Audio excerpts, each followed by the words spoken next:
Okay, for our next question, what's one of your all-time favorite wedding shtick or wedding activities that you've maybe done for years, and it's one of those things that still works today? You know, you've maybe modified it a little bit, but basically something that you really enjoy doing, and it still works well for you. Go Cubbie. Okay.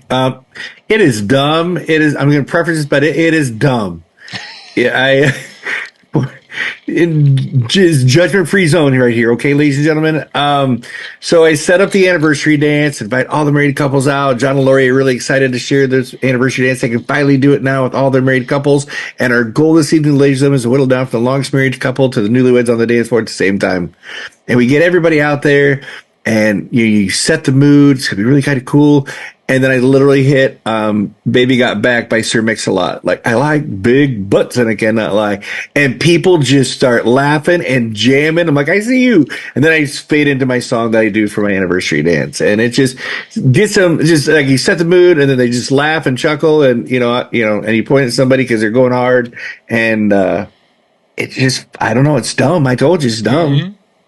But I didn't get it. Finally got it. I was watching Dan's face the whole time, and I didn't get it till just now. I got the smile when I said it was dumb.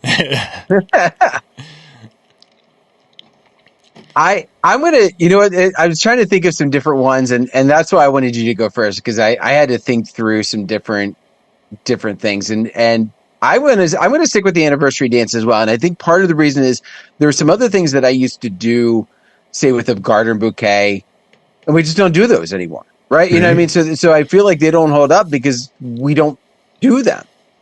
So I'm going to give two. So the one that I'm going to do first is going to be related to the anniversary dance. Very similar, of the idea of getting people up there, and I invite them all out, and I start playing the song, and I don't tell them that we're going to whittle down right away. I just get them all up there.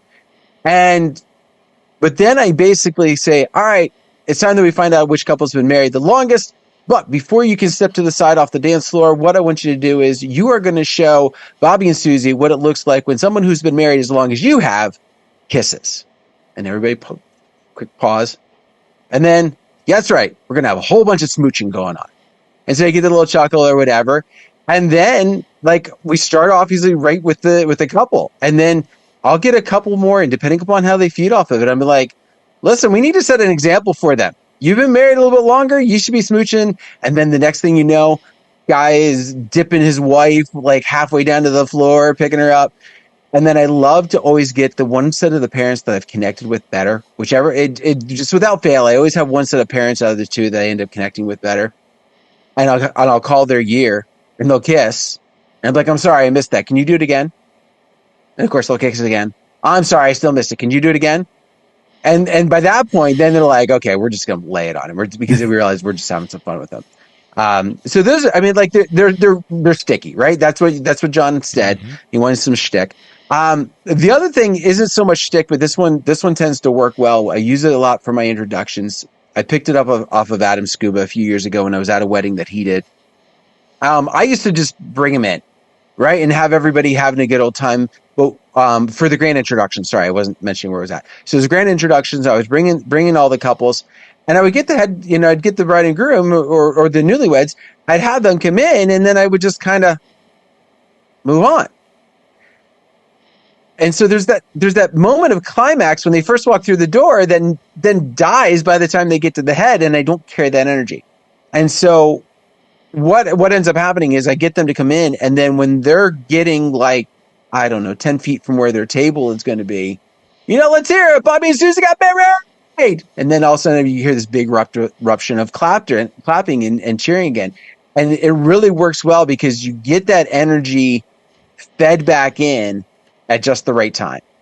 At just that time, because they're not to the table yet, right? You don't want to wait till they're at the table, because then it's like, well, we actually need to get quiet because we're going to move on to the next thing. But he gives it just as they're getting ready. And then it also helps with that awkwardness, because no fail, when they're getting behind the table, it's always like, okay, we're scooting in, or let me hold the chair back for her, whatever might be the case. So by having that still clapping and that applause, it allows that getting to the seat aspect to move a little bit smoother. So those are mine. That was probably three of them, actually, technically. Yeah, somewhere. No in one's there. John, how counting. about you? So I'm going to go back to the introductions, but mine is kind of a takeoff from what Todd Mitchum used to, what he did when he first came onto the scene, and the whole idea that he had of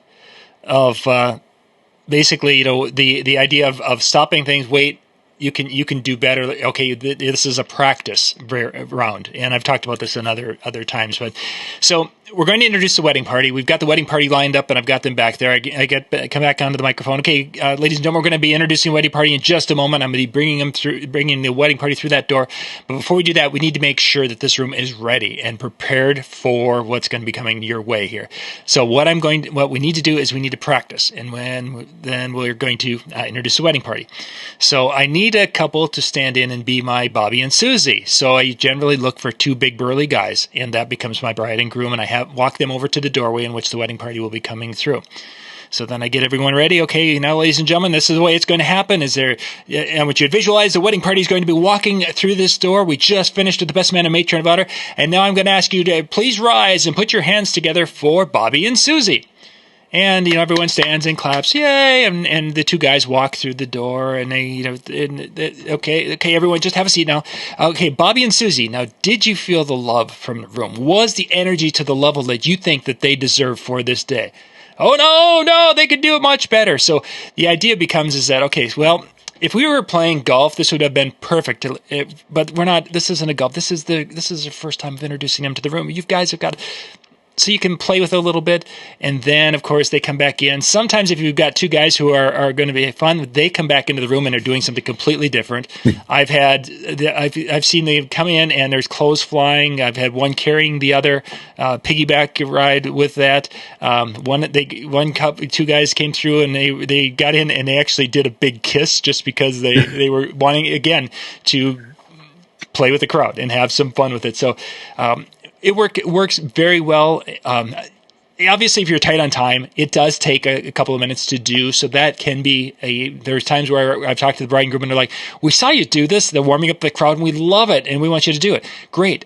Just keep in mind, if your venue is ready, if you guys are late and the venue is very anal about they have to be right here with the food. So we have to be done by 6:00 because that's when the food's hitting the table. I may have to cut it. And I hate to say that, but this is just how it is. And there is a venue that has happened time and time again. It's nothing against the venue. We want to be, food's got to be at 6 because I've got a second room over here that's at 6:30. It's just how it is. So, but it goes over well. It's been something that I've used for 25 years. Off and on, about a half a dozen times generally. It ends up being, we plan for it more often than not, but then sometimes things happen and it doesn't get done. So the practicing of the introduction of the wedding party. Okay, let's go to our next question, guys.